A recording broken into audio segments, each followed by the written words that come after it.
আমাদের যেহেতু নিউজ পেপারগুলো অনেকটা ইভেন্ট বেসড নিউজ, তো ইভেন্ট তো আমি আজকের ইভেন্ট আমি কালকে নিউজ পেপারে দেখতে চাইবো না। তো তার মানে আমাদের সবসময় ডিজিটালি অ্যালার্ট থাকতে হচ্ছে। লেবার অ্যাক্ট এবং রুলসের বেনিফিটস তো আমাদের জন্য, আমাদের কলিগসদের জন্য, আমাদের এমপ্লয়ীদের জন্য। তো এখানে বেনিফিটগুলোকে এমনভাবে এমন ফর্মে লেখা হয়েছে, অনেক সময় আমরাই খুঁজে পাই না যে আসলে আমার জন্য কি কি বেনিফিট রাখা হয়েছে। দর্শক, লিড এইচআর টক উইথ মুরাদের আরও একটি ইনসাইটফুল এপিসোডে আপনাদের স্বাগতম। আপনারা জানেন এই প্রোগ্রামটি আমরা সাজিয়ে থাকি HR professional, practitioner, management consultant এবং ট্রেনারদেরকে নিয়ে। তারই ধারাবাহিকতায় আজকে আমাদের মাঝে উপস্থিত আছেন মিস্টার মোহাম্মদ মাহমুদুল হাসান খান, যিনি কর্মরত আছেন head of human resources and administration হিসেবে দ্য ডেইলি স্টার। সঞ্চালনায় আছি আমি Mohammad Murad Hossain, CHRO and board secretary, Elite Pen Group of Companies. দর্শক, চলুন আজকের অতিথির কাছে জেনে নেই তার পেশাগত এবং ব্যক্তিগত জীবনের অনেক অজানা দিক। মাহমুদ ভাই, আসসালামু আলাইকুম, এবং লিড একাডেমির সৌজন্যে লিড এইচআর টক উইথ মুরাদের আজকের এপিসোডে আপনাকে স্বাগতম। থ্যাংক ইউ, আপনাকে অনেক ধন্যবাদ মুরাদ ভাই আমাকে ইনভাইট করার জন্য। আশা করি অনেক গুরুত্বপূর্ণ ইনসাইটস থাকবে আজকের প্রোগ্রামে। ইনশাল্লাহ ইনশাল্লাহ। মাহমুদ ভাই, আপনি ডেইলি স্টারের head of human resources and administration. আমরা বেশিরভাগই দেখি যে ম্যানুফ্যাকচারিং ইন্ডাস্ট্রিতে যারা এইচআর হিসেবে কাজ করে, মানে পরিচিতদের মধ্যে বেশিরভাগই আমরা এই ইয়েটাই বেশি দেখি। কিন্তু প্রিন্ট মিডিয়া বা ইলেকট্রনিক মিডিয়ায় এইচআরের প্র্যাকটিসটা আসলে কেমন, এটা নিয়ে আমাদের ভিতরে এক ধরনের কিউরিসিটি কাজ করে। আপনি যদি আমাদেরকে একটু বলেন কনভেনশনাল এইচআর প্র্যাকটিস এবং মিডিয়ার এইচআর প্র্যাকটিসের ভিতরে কী ধরনের পার্থক্য? থ্যাংক ইউ মুরাদ ভাই, অনেক গুরুত্বপূর্ণ একটি বিষয় আপনি এখানে তুলে নিয়ে এসেছেন। মেইনলি আমি প্রথম কথা যেটা বলবো সেটা হচ্ছে যে এইচআর এই প্র্যাকটিসটা আমার কাছে পার্সোনালি মনে হয় 80% অ্যারাউন্ড এটা প্রত্যেকটা ইন্ডাস্ট্রি বা প্রত্যেকটা অর্গানাইজেশনে একই রকম কাছাকাছি। বাকি 20% প্লাস মাইনাস যদি বলি, ওইখানে আসলে মেইনলি ভ্যারিয়েশনটা।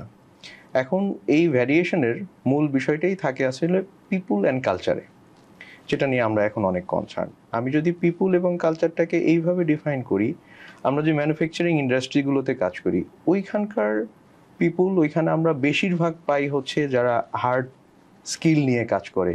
আমরা ফিজিক্যাল এফোর্টটা, ফিজিক্যাল লেবারটা পার্সেন্টেজ অফ এমপ্লয়ি বেশি দিই। এক্স্যাক্টলি। আর আমি যে ইন্ডাস্ট্রিতে কাজ করি এইখানে আসলে আমরা ব্রেইনের ফাংশনটা বেশি, ফিজিক্যাল লেবারটা অনেকটা কম। তো যখন আমরা এই ধরনের একটা ইন্টেলেকচুয়াল রিসোর্সের সাথে কাজ করি, তখন আমাদের প্রত্যেকটা এইচআর প্রসেস, এইচআর ফাংশন, নতুন এইচআর কিছু কোম্পানিতে ইমপ্লিমেন্ট করা, এগুলোর ক্ষেত্রে আমাদের একটু চিন্তা ভাবনা করে নিতে হয়, তাদের সাথে অনেক বেশি কনসাল্ট করতে হয়। তো অনেক সময় কিছু জায়গায় আমাদের একটু প্রসেস স্লো হয়ে যায়। বাট গুড পয়েন্ট হচ্ছে তাদের কাছ থেকে অনেক ভালো ইনসাইটস পাওয়া যায়। প্রত্যেকটা বিষয়ের পজিটিভ নেগেটিভ তারা খুব সুন্দর করে বিশ্লেষণ করে, অ্যানালাইসিস করে আমাদেরকে হেল্প করে দেন যে কোন জায়গাগুলোতে আমাদেরকে আর একটু কাভার আপ করা যায়। এটা গেল পিপুল মাইন্ডসেটের দিকে। আরেকটা বিষয় যেটা আমি কালচার নিয়ে কথা বললাম সেটা হচ্ছে যে আপনার ম্যানুফ্যাকচারিং ইন্ডাস্ট্রিগুলোতে যদি দেখেন, প্রতিটা দিন মেশিনস আছে, আমরা আসছি এবং আমরা প্রোডাক্টিভিটি দিয়ে যাচ্ছি। কিন্তু আমাদের এইখানে তো মেশিন নাই। আমার কলিগের মাথা, কলিগের ব্রেন, সেটাই হচ্ছে মেশিন। এক্স্যাক্টলি। তো ওনার আসলে কখন এই ব্রেন কাজ করবে, ভালো ফাংশন করবে, আমি যদি মেশিনের সাথে কম্পেয়ার করি, যে কখন আসলে ওনার লেখার একটা মুড আসবে, ওই যে বিষয়টা ওইটা অনেক ইম্পর্টেন্ট। যার কারণে আমাদের কালচারটা নিয়ে অনেক বেশি কাজ করতে হয়। এবং আমার যে সমস্ত কলিগসরা যারা বিভিন্ন স্পটে গিয়ে রিপোর্ট করে, ফটোগ্রাফি করে, তারা কিন্তু এত বিভৎস সিচুয়েশনগুলো দেখে, আপনার মারামারি, মাথা ফেটে আছে বা বিভিন্ন ধরনের বিষয়গুলো আছে। তো ওই রিপোর্টটাও আবার তাকে লিখতে হবে। আমরা কত ইনসিডেন্ট দেখি, কত ছোট ছোট বাচ্চাদের কত ইনসিডেন্ট আমরা দেখি, সেগুলো তারা ওই সমস্ত স্পটে গিয়ে সেগুলো দেখে, আবার সেগুলোর উপরে তারা রিপোর্টও লেখে। তো তাদের যে মেন্টাল যে স্ট্রেংথ, মেন্টাল যে কন্ডিশন, ওইটার জন্য আসলে আমাদের কালচারের উপরে অনেক বেশি ওয়ার্ক করতে হয়। তো এইটা যদি বলি, আমাদের মেজর জায়গাটা আসলে পিপল এন্ড কালচার। এই জায়গাটাই আমাদের অন্য ম্যানুফ্যাকচারিং ইন্ডাস্ট্রির চাইতে এখানে আমাদের একটু বেশি ফোকাস। এবং ইদানিং কিন্তু আমরা মোহাম্মদ ভাই খেয়াল করি যে অনেক অর্গানাইজেশনের এই মানে হেড অফ হিউম্যান রিসোর্সের ডেজিগনেশনটাকেই রিডিফাইন করে head of people and culture নামকরণ কাজ করেছে, এবং আপনার কাছে আজকে শুনে এটা মনে হলো যে এখানেও যদি নামকরণটা এরকম করা হয় যে head of people and culture in addition to administration, তাহলে মনে হয় এটা যাবে।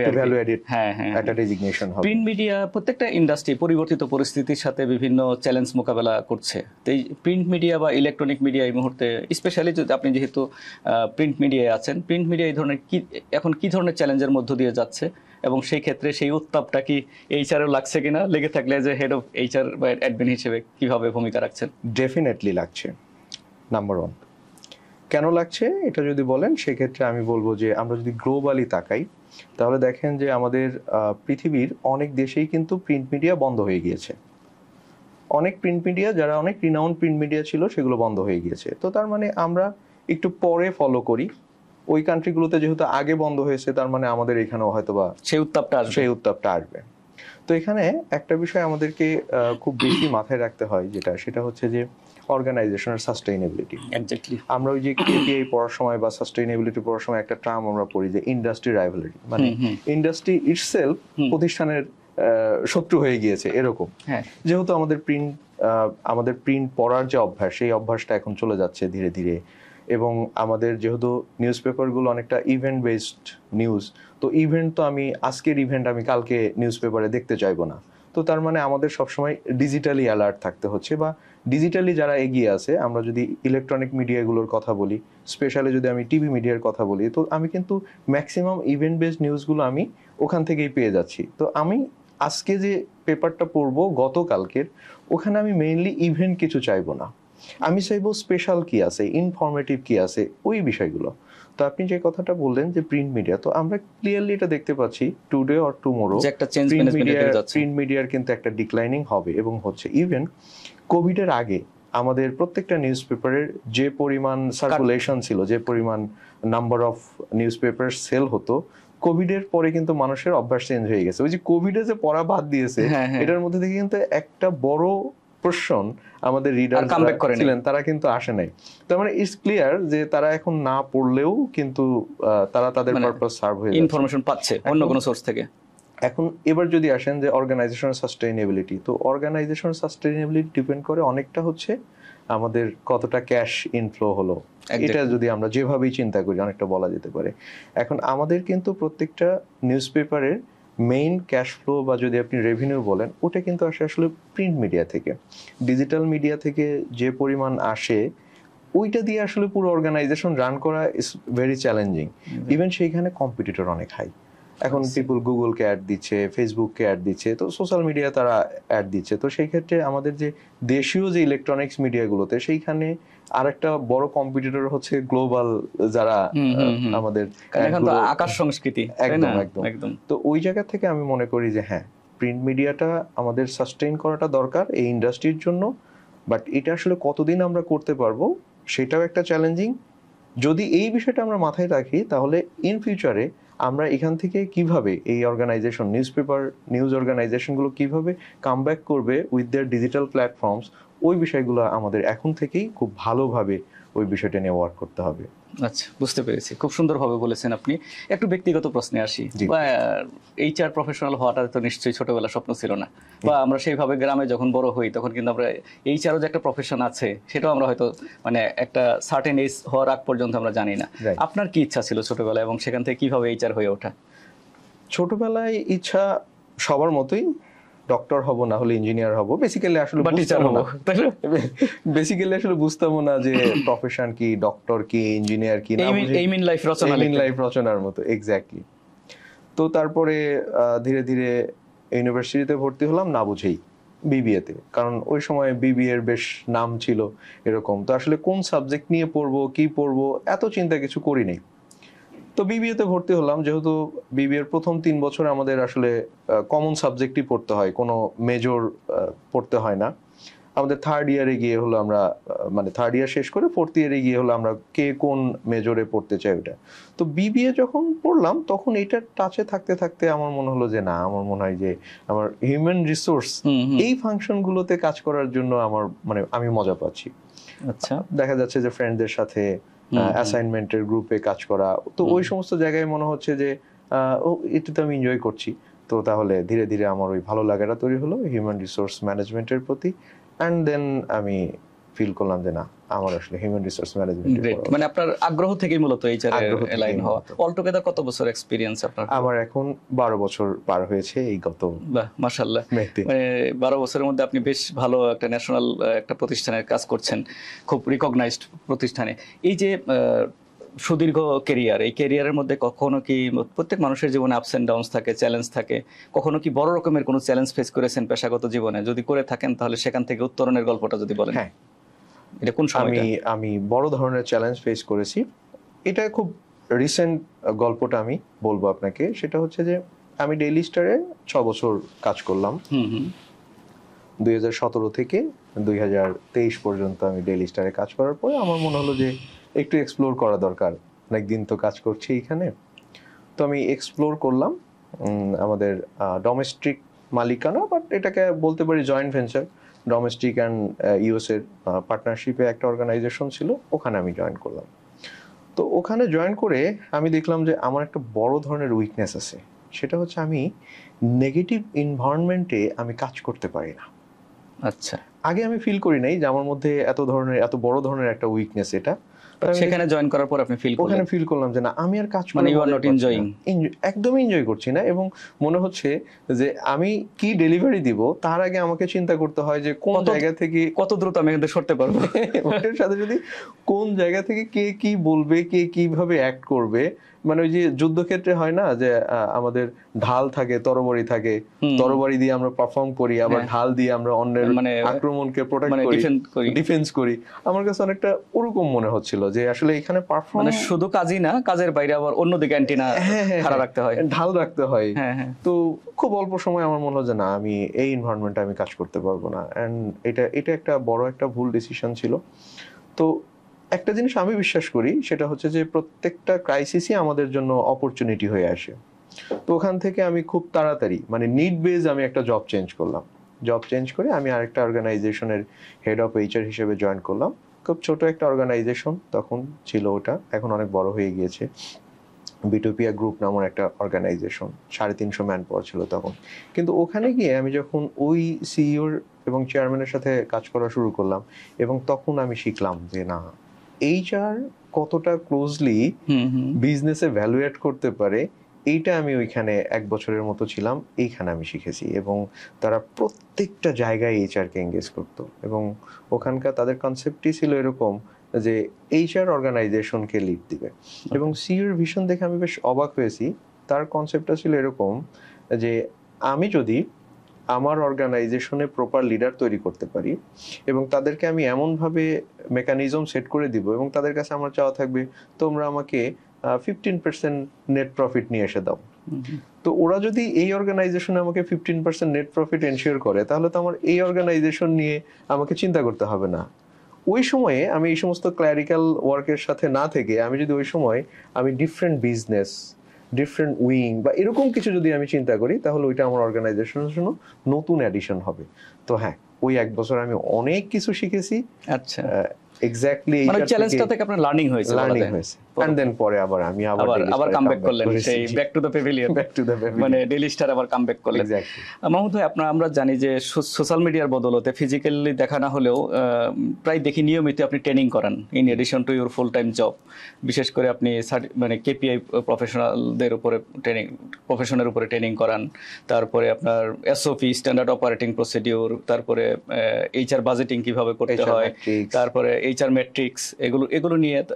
এর বাইরেও আপনি দেখলাম বাংলাদেশ ইনস্টিটিউট অফ ম্যানেজমেন্টেও আপনি অ্যাডজাঙ্ক ফ্যাকাল্টি হিসেবে সেখানে মানে স্পেশালাইজড টপিকের উপর আপনি ডে লং সেশন করান। এবং আমার দেখা মতে কনিষ্ঠতম ট্রেনারদের মধ্যে অন্যতম সাকসেসফুল আপনি একজন। এর রহস্য কি? ফার্স্ট অফ অল, কমপ্লিমেন্ট দেওয়ার জন্য thank you very much. Successful কিনা জানি না, বাট এর রহস্যটা যদি আমি একটু বলি, রহস্যটা ঠিক এরকম যে আমি কোভিডের আগে, আমি বেসিক্যালি ট্রেনিং করানো শুরু করেছি কোভিডের পর থেকে, 2020 থেকে। তো কোভিডের আগে আমি খুব ট্রেনিং নিতে আমার খুব ভালো লাগতো, লার্ন করতে আমার ভালো লাগতো। তো আমি বেশ কিছু ট্রেনিংয়ে গিয়েছি। সবচাইতে বড় ধাক্কা আমি যেখানে খেয়েছিলাম সেটা হচ্ছে কেপিআই ট্রেনিং করতে গিয়ে। ওকে। আমি একটা কেপিআই ট্রেনিং করতে গিয়েছি, আমি তখন আসলে কেপিআই এর কিছুই বুঝি না। ইভেন টার্মটাও তো আমাদের কান্ট্রিতে খুব নতুন ছিল, আমরা একাডেমিতে এটা পড়াশোনা পরবর্তীতে করি। বাজওয়ার্ড হয়ে গেল আর কি, কিন্তু গত 10 বছরে বা 7-8 বছরে। হ্যাঁ, তো আমাদের একাডেমিতেও আসলে কেপিআই পড়ানো হয় নাই। হ্যাঁ। আবার আমি যে অর্গানাইজেশনগুলো কাজ করেছি ওইখানেও তখন আমরা কেপিআই নিয়ে ওয়ার্ক করি নাই। তো অল অফ এ সাডেন আমি একটা ট্রেনিং এ জয়েন করলাম। এখন কেপিআই এত বড় একটা টপিক, একদিনের একটা ট্রেনিং, 8 ঘন্টার একটা ট্রেনিং। তো ছোট্ট একটা ট্রেনিং এর মধ্যে অনেকগুলো টপিক এসেছে। তো স্যার বলছেন অনেক কিছু আমি বুঝতে পারছি, অনেক কিছু আমার মাথার উপর দিয়ে চলে যাচ্ছে।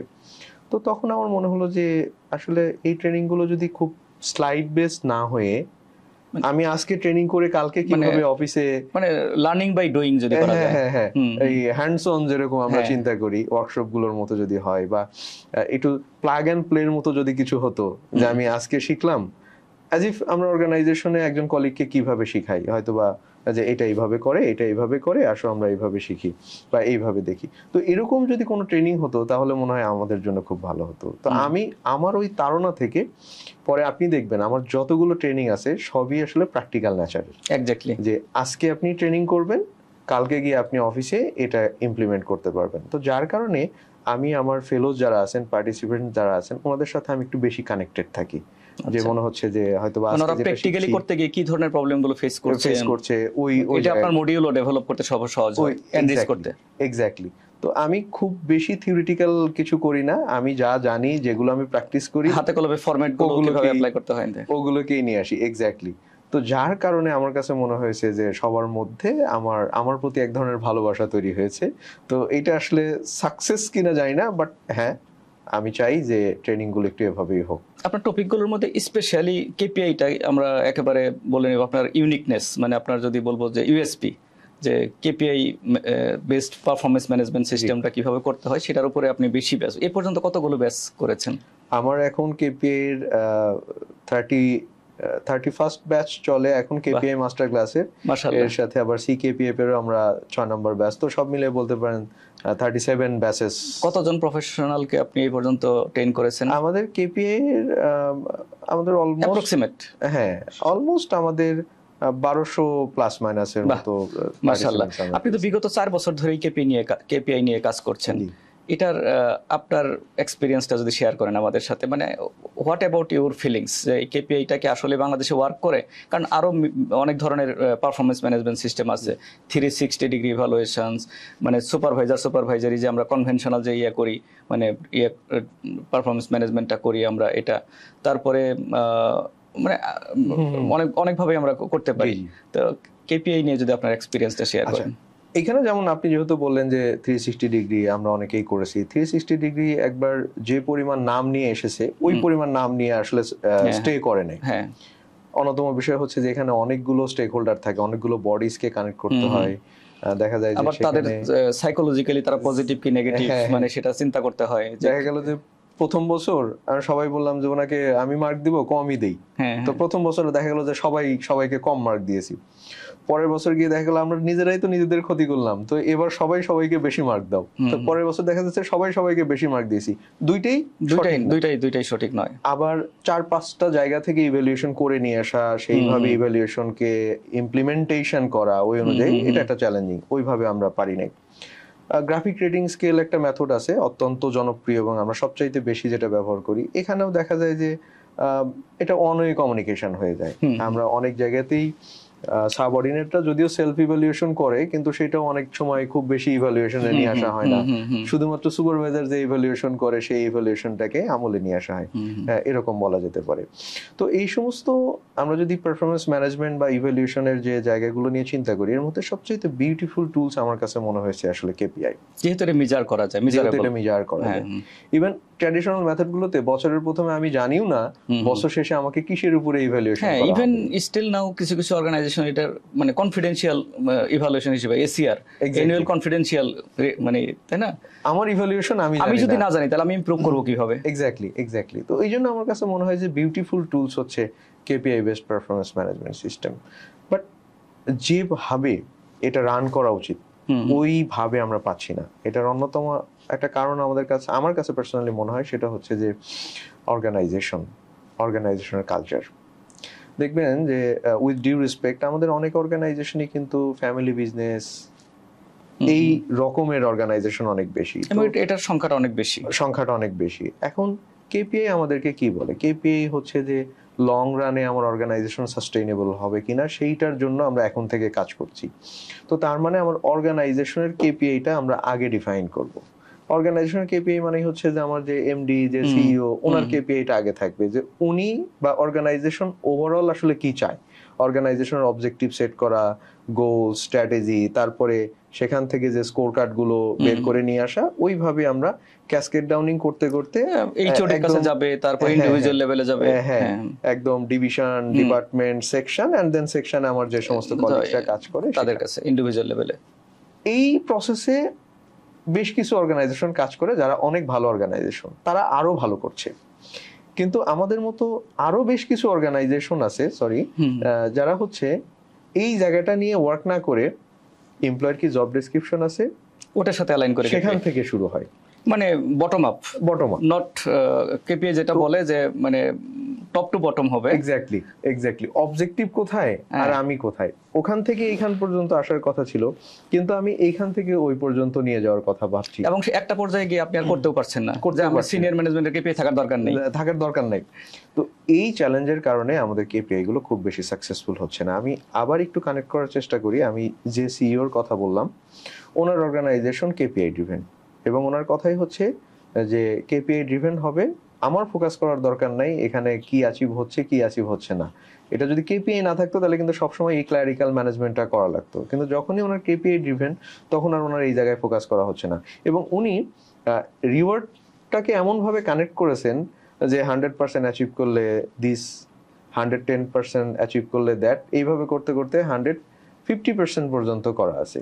এবং সারপ্রাইজিংলি এক বছর এক কোম্পানির কেপিআই 140% গিয়ে অ্যাচিভ হয়েছে, মাশাআল্লাহ, এবং সেই অনুযায়ী তার এমপ্লয়িরা রিওয়ার্ড পেয়েছে। সো ওরা কিন্তু সেলফ মোটিভেটেড, এটা পসিবল হয়েছে অনলি কেপিআই এর জন্য, আদারওয়াইজ না। তো আমার কাছে ওই কেপিআই এর এক্সপেরিয়েন্সটাই মনে হয় আমরা যদি একটু জেডি বেস চিন্তা না করে আমরা যদি রিয়েলি কেপিআই যেভাবে করা উচিত, একদম অর্গানাইজেশন থেকে শুরু করে এমপ্লয়ি পর্যন্ত আসা, এইভাবে করতে গেলে বা এইভাবে যদি আমরা করতে পারি, আমরা অনেক সাস্টেইনেবল কিছু একটা পাবো। মাশাআল্লাহ বলেছেন। টপ ম্যানেজমেন্টের ব্যাপারে আমার একটা এক্সপিরিয়েন্স আপনাকে বলি মাহমুদ ভাই। আমি কোন একটা অর্গানাইজেশন, সঙ্গত কারণে আমি প্রতিষ্ঠানের নাম নিচ্ছি না, একটা অর্গানাইজেশনে আমার এক্সপিরিয়েন্সে আমি জব করতে গিয়ে দেখলাম যেখানে প্রচুর এমপ্লয়ি টার্নওভার হয়। তো সেই জায়গায় মানে অনেক ইনস্টিটিউশনাল ডায়াগনোসিস করার পরে বা সার্ভে করার পরে কম্পিটিটর কোম্পানি থেকে এখানে মেইন পার্থক্যটা আমার কাছে এসছে যে এখানে এমপ্লয়ি টার্নওভার রেটটা এটার এমপ্লয়ার ব্র্যান্ডিং এর ক্ষেত্রে বড় রকমের একটা ভূমিকা রাখতেছে, যে ওখানে তো এমপ্লয়ি থাকে না। আমি নিজে কিন্তু আমার কেপিআই মানে সিঙ্গেল ডিজিটে এমপ্লয়ি টার্নওভার নামিয়ে আনবো, এই অনেকগুলো কেপিআই এর মধ্যে এটা একটা কেপিআই আমি নিজে থেকে নিয়েছিলাম বোর্ডের কাছ থেকে, যে এখন এটার জন্য যা যা কাজ করা দরকার তখন আমি অটোমেটিক্যালি ওই কেপিআই মিট করার জন্য এখন এমপ্লয়িকে মোটিভেটেড রাখা, স্যালারি সার্ভে করে এটাকে মানে একটা বেঞ্চমার্কে নিয়ে যাওয়া, তো যত কাজ করা দরকার মানে স্ট্যান্ডার্ড প্যাকেজ নির্ধারণ করা, ট্রেনিং এন্ড ডেভেলপমেন্ট ইন্ট্রোডিউস করা, মানে কেউ যদি চলে যায় সেখানে ঠিকঠাক মতো ফাইনাল সেটেলমেন্ট করা, ওই কাজগুলো কিন্তু ব্যাক ইন্ডে করতে হয়েছে শুধু একটা কেপিআই নেওয়ার কারণে, এবং আলহামদুলিল্লাহ এটা কিন্তু সফল হয়েছিলাম আমরা। আইসবার্গের মতো উপর থেকে এতটুকু দেখা যায় কিন্তু নিচে এত বড়। এক্স্যাক্টলি। তো থ্যাংক ইউ। বাংলাদেশে এই লেবার অ্যাক্ট এবং লেবার রুলস এর কোন বিষয়গুলো ডিজিটাল এইচআর এর ক্ষেত্রে চ্যালেঞ্জিং বলে আপনার কাছে মনে হয়? প্রথমত আমি বলবো যে আমাদের তো আগে অনেকগুলো অ্যাক্ট ছিল আমাদের প্র্যাকটিস করার জন্য, এইচআর বা কোম্পানি প্র্যাকটিস করার জন্য। তারপরে আমরা 2006 সালে পেলাম হচ্ছে লেবার অ্যাক্ট, এবং এটার ইলাবোরেটিভ কিভাবে কি করব না করব এটা আমরা 2015-তে পেলাম। তো এইটা একটা বিউটিফুল এডিশন আমি বলবো আমাদের জন্য, আমাদের অর্গানাইজেশনের জন্য। এখন এইটা করতে গিয়ে এই সময় আমার কাছে যেটা ফিল হচ্ছে সেটা হচ্ছে যে মনে হচ্ছে যে অনেক কিছুতে আমরা এত বেশি ক্লারিক্যাল নেচারের হয়ে গিয়েছি, ডিজিটালি মেনটেন করাটা অনেক কঠিন হয়ে যাচ্ছে। এখন আমি যদি সেই 2006 2015 আমাদেরকে যেভাবে বলা হয়েছে, এত ফরম্যাট দেওয়া হয়েছে এবং সেগুলোকে বলা হয়েছে হার্ড কপি, এই রেজিস্টার বুক মেনটেন করতে হবে, এই ফর্ম মেনটেন করতে হবে, এই ফর্ম মেনটেন করতে হবে। এখন দেখা যাচ্ছে এই এরিনাতে যখন আমরা এআই নিয়ে কাজ করছি, তখন প্রত্যেকটা অর্গানাইজেশনের এইচআরএমএস সিস্টেম আছে। এখন এইটার বাইরে গিয়ে আপনি যদি আবার একটা বড় ম্যানআওয়ার যদি আপনি ইনভেস্ট করেন হচ্ছে এই ফর্ম কাজকর্মের জন্য, ইটস ভেরি ডিফিকাল্ট। তো আমার মনে হয় কিছু জায়গায় আর একটু শিথিল করা যেতে পারে। আমি একটা এক্সাম্পল হিসেবে যদি বলি, ধরেন 16 পাতার একটা সার্ভিস বই দিতে বলা হয়েছে এবং লেবার লতে কিন্তু এটা বলা হয় নাই যে এটা আসলে কাদের জন্য থাকবে, শুধুমাত্র আমার এই টাইপের কলিগ থাকবে না ওই টাইপের কলিগ থাকবে, এরকম কিছু বলা নাই। তাহলে আমরা ধরে নিচ্ছি এই সার্ভিস বুকটা আমার সমস্ত কলিগসের জন্য থাকবে। এখন আমরা কি আদৌ ইনশিওর করতে পেরেছি যে আমাদের একদম বটম থেকে টপ পর্যন্ত আমার সব ফাইলে, আমার সিএক্সও ধরেন এক্সাম্পল হিসেবে বলি, আমার সিএক্সও লেভেলের যে কলিগসরা আছে তাদের ফাইলেও আমার সার্ভিস বই থাকবে এই 16 পাতার, এটা আমরা ফিল আপ করবো। সে আরেক জায়গা থেকে জয়েন করলে সে এটা হাতে করে নিয়ে আসবে, আমার এখান থেকে যাওয়ার সময় আমি তাকে এটা দিয়ে দিব। তো আমি জাস্ট ফর এক্সাম্পল বলছি যে এই ধরনের আমাদের কিছু চ্যালেঞ্জিং আছে যেগুলো আমরা ডিজিটালি সিঙ্ক হতে পারছি না। তো আমার কাছে মনে হয় যে পরামর্শ কি থাকবে, আমার কাছে মনে হয় যে আমরা যখন অ্যামেন্ডমেন্ট করি তখন যে জায়গাগুলো ডিজিটালি সিঙ্ক করা যায় সেই জায়গাগুলো একটু ডিজিটালি সিঙ্ক করে দেওয়া যায়। ঠিক আছে, এরকম একটা রিপোর্ট আপনি এইচআরএমএস জেনারেটেড হলেও হবে, আপনার হার্ড কপি মেনটেন করতে হবে নট নেসেসারি। যাদের ভালো লাগে তারা করবে, যাদের এইচআরএমএস নাই তারা করবে, বাট যাদের এইচআরএমএস আছে তারা এইচআরএমএস থেকে এটাকে প্রিন্ট আউট করে দিবে। এই ধরনের বিষয়গুলো যদি একটু লেবার অ্যাক্ট এবং রুলসে আমাদের ফ্লেক্সিবিলিটি দিয়ে দিত, তাহলে আমার মনে হয় এটাকে ইমপ্লিমেন্ট করা আর একটু সুবিধা হতো। ইন অ্যাডিশন আমি আরেকটা বিষয় একটু অ্যাড করবো, সেটা হচ্ছে যে লেবার অ্যাক্ট এবং রুলসের বেনিফিটস তো আমাদের জন্য, আমাদের কলিগসদের জন্য, আমাদের এমপ্লয়ীদের জন্য। তো এখানে বেনিফিটগুলোকে এমনভাবে এমন ফর্মে লেখা হয়েছে অনেক সময় আমরাই খুঁজে পাই না যে আসলে আমার জন্য কি কি বেনিফিট রাখা হয়েছে। একটা এক্সাম্পল আপনাকে বলি, মনে করেন যে ধরেন আমি ডেথ বেনিফিট নিয়ে যদি কথা বলি, ধরেন ডেথ বেনিফিট টাইপস আছে, প্লেস আছে, ইনসাইড আউটসাইড ওয়ার্ক প্লেস আছে। ধরেন ইনসাইড ওয়ার্ক প্লেসে একজন অ্যাক্সিডেন্ট করে সে মারা গেল, এখন সে কি কি বেনিফিট পাবে?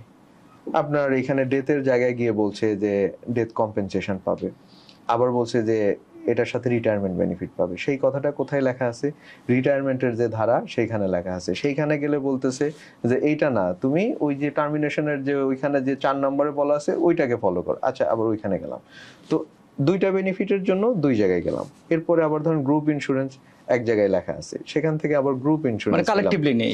আবার বলছে যে শিডিউলের মধ্যে আবার আরেক জায়গায় লেখা আছে যে এটার জন্য আবার 2 লাখ টাকার একটা, বিভিন্ন জায়গা থেকে একটু একটু করে নিয়ে এসে এটা মানে আমার কাছে মনে হয় যে এই জায়গাগুলো যদি আরেকটু কানেক্টেড থাকতো, এটা লেবার অ্যাক্ট রুলস থেকে হতে পারে অথবা অর্গানাইজেশন এন্ড থেকে আমরা যদি এগুলোকে একটু সাম আপ করে কলিগদের জন্য একটু সুন্দর করে একটু প্রেজেন্ট করতাম, তাহলে আমার মনে হয় যে লেবার লর প্র্যাকটিসগুলো আমরা খুব ইজিলি ইমপ্লিমেন্ট করতে পারতাম। বুঝতে পেরেছি, বেশ বেশ ভালো বলেছেন আপনি। এআই কে বর্তমানে আর্টিফিশিয়াল ইন্টেলিজেন্স একেবারে সবার মুখে মুখে, এআই কে আপনি কিভাবে এইচআর কাজের বা অ্যাক্টিভিটির সঙ্গে লিংক করা যায় মনে করেন? আচ্ছা, সুন্দর একটা প্রশ্ন করেছেন, খুবই যুগোপযোগী প্রশ্ন যেটা বলবো। কারণ আপনি কিছুক্ষণ আগে যা বললেন যে মানে ম্যানুয়াল কাজ এবং ডিজিটালাইজেশন, এটার সঙ্গে কিছুটা লিংক। এক্স্যাক্টলি। আমি শুধু আপনাকে একটা ইনসাইটস একটু শেয়ার করতে চাই। আমাদের কান্ট্রিতে বেশ কিছু এআই ভিত্তিক ফেসবুক গ্রুপ আছে বা পেজেস আছে। আপনি যদি এখানে যান, আপনি দেখবেন যে এআই মানেই হচ্ছে যে আমার পাশে একটা ছবি বসিয়ে দাও, তারপরে হয়তোবা আমার সাথে এই ধরনের চ্যাট করো, এই ধরনের বিষয়গুলো বেশি হচ্ছে। বাট এআই তো এটার জন্য না। এআই আমরা যখন ইউজ করি, আমরা ম্যাক্সিমাম মানুষ এআই ইউজের বিষয়টা রেখে দিয়েছি গ্রামাটিক্যাল কারেকশন বা ওই জায়গাগুলোর জন্য। এটাও আসলে এআই এর বিষয় না। এআই আমাদের জন্য আরো কত কিছু নিয়ে বসে আছে। আমরা যদি খুব ইজি টুলস এর সাথে আমরা যদি কম্পেয়ার করি, এক্সেল, আমরা জানি না এক্সেলের মধ্যে কত কিছু রেখে দেওয়া হয়েছে আমাদের লাইফকে ইজিয়ার করার জন্য। যারা অ্যাডভান্স লেভেলে প্র্যাকটিস করেন তারা জানেন। এআই এর ক্ষেত্রেও আমরা ঠিক এই কথাটাই বলবো যে আমরা জানি না যে এআই আসলে কত কিছু করতে পারে। তো এইচআর প্রফেশনালদের জন্য আমি দেখতে পাচ্ছি যে আমরা চাইলেই টুমোরো আমার একটা জব ডিজাইন, একটা এক্সাম্পল হিসেবে বলছি, একটা জব ডিজাইন এআই করে দিবে, পোস্ট এআই করে দিবে, ওখান থেকে সিভি গুলো এআই আমাকে নিয়ে এসে দিবে এবং সেই সিভি গুলো সে নিয়ে কম্পারিজন করে আমার হুম। স্কিল সেট অনুযায়ী দেখিয়ে দিবে যে এই যে মানে 500টা সিভির মধ্যে এই এর মধ্যে 5টা কত হলো পার্সেন্ট ম্যাক্সিমাম ম্যাচ করে। এই এক্স্যাক্টলি যে এই 5টা হলো তোমার জন্য। তো এআই আমাদেরকে ওইভাবে হেল্প করবে। আমাদের কলিগসদের বিহেভিয়ারাল প্যাটার্ন তাদেরকে দিয়ে দিলে তারা সেটা অ্যানালাইসিস করে দিবে, সেখান থেকে তারা আমাকে সলিউশন দিয়ে দিবে। এই সমস্ত কাজ এখানে তারা করে দিবে।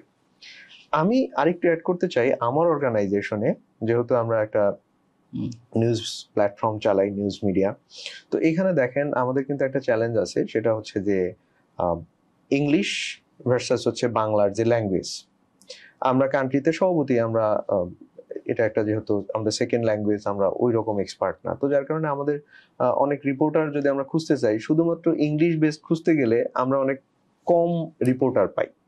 যদি আমরা বাংলা ইংলিশ মিলিয়ে খুঁজি তাহলে কিন্তু আমাদের স্কোপটা অনেক বেড়ে যায়, ভালো রিপোর্টার আমরা অনেক বেশি পাই। তো আগে আমাদের কাছে চ্যালেঞ্জ ছিল যে না ইংরেজিই ভালো পারতে হবে, এখন আমাদের ওই চ্যালেঞ্জটা কমে গেছে যে ঠিক আছে আমার যে রিপোর্টার ভালো রিপোর্টার তাকে আমরা নিব, ডাজেন্ট ম্যাটার সে ইংরেজি না বাংলা ল্যাঙ্গুয়েজ এক্সপার্ট। এতে করে আমাদের যেটা হচ্ছে যে সে যে রিপোর্টই লিখুক, আমাদের এআই ট্রেন করার জন্য পিপুল আছে, তারা আমাদের টোনটা এআই কে শিখিয়ে দিয়েছে। তো সে যখন আমাকে বাংলাতেও পাঠাচ্ছে অথবা ইংরেজিতে পাঠাচ্ছে, আমি দুইটাই কিন্তু ট্রান্সলেট করে হ্যাঁ আমি করে নিতে পারছি। তো দেখেন এআই আমাকে এখন এই লেভেলে হেল্প করছে অর্গানাইজেশনে। তো আমি বলবো আমাদের প্রফেশনালদের জন্য এআই কে শুধুমাত্র গ্রামাটিক্যাল কারেক্ট করার জন্য আর ছবি বসিয়ে দেওয়ার জন্য ইউজ না করে এটার যে ভাস্ট একটা স্কোপ আছে ওই স্কোপটা নিয়ে কাজ করার জন্য। ধন্যবাদ মোহাম্মদ ভাই। ইয়াং প্রফেশনালদের যারা এইচআরে আসতে চায় তাদের কোন কোন দক্ষতার উপরে জোর দেওয়া উচিত বলে আপনি মনে করেন? আচ্ছা, সুন্দর একটা প্রশ্ন করেছেন। আমরা যখন প্রফেশনে আসি তখন আমাদের এক ধরনের দক্ষতার দরকার হতো, এখন দক্ষতা চেঞ্জ হয়ে গিয়েছে।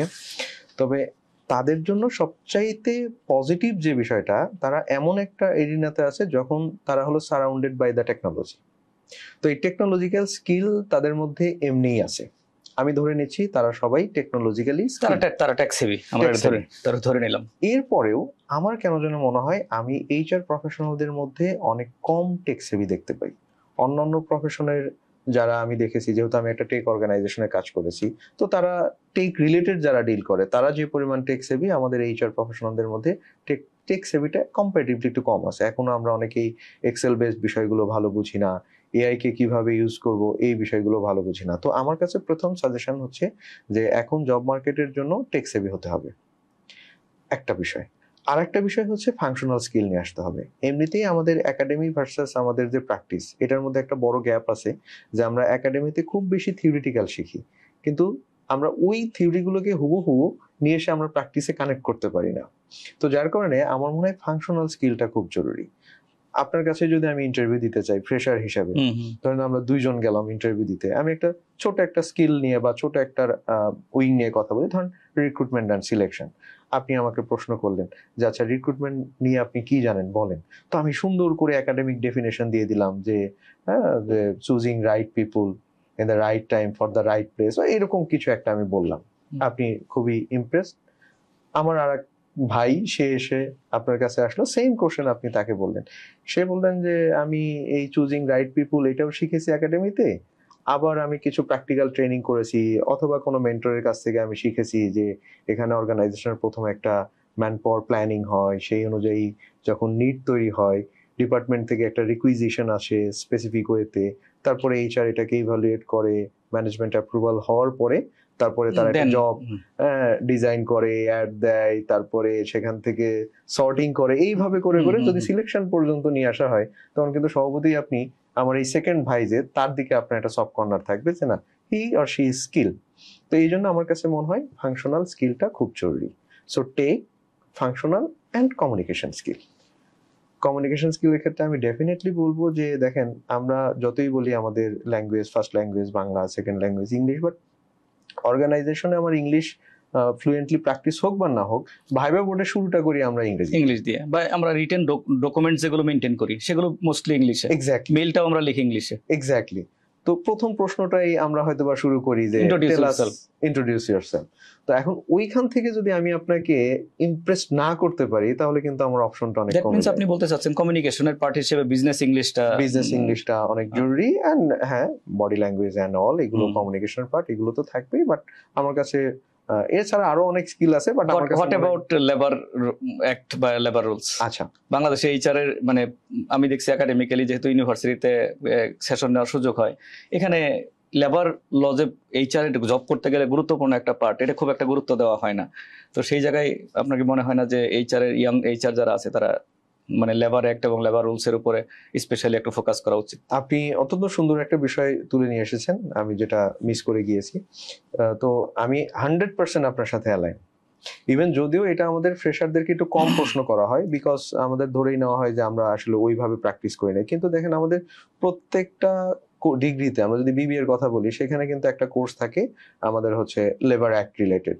তো এইখান থেকে যদি আমরা শিখে থাকি তাহলে সেগুলো আমাদের জন্য অ্যাডিশন হবে। আর আমরা যদি এই 6 মাস 1 বছর কাজ করার পরে যদি কোথাও যাই, তো এটা একদম ফরজ হয়ে থাকবে যে আমাদেরকে লেবার লর প্রশ্ন করবেই। তো অ্যাটলিস্ট আমি যদি অ্যাডভান্স লেবার ল নাও জানি, বেসিক যেগুলো ফান্ডামেন্টাল যেগুলো, এই ছুটি ছাটা কিভাবে হয়, ম্যাটারনিটি বেনিফিটস গুলো কিভাবে দেওয়া হয়, আমাদের যে সমস্ত বেসিক যে ফান্ডামেন্টাল বেনিফিটস যেগুলো আছে সেগুলো কিভাবে এনশিওর করতে হয়, অ্যাটলিস্ট এই বেসিক লেভেলের আইডিয়া আমাদেরকে থাকতেই হবে। এক্স্যাক্টলি। আগামী দিনের পরিকল্পনা মাহমুদ ভাইকে আমরা 5 থেকে 10 বছর পরে কোথায় দেখবো?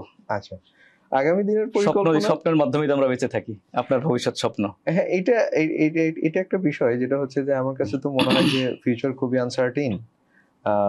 তো তারপরেও আমরা একটা প্ল্যান করি। এক্স্যাক্টলি।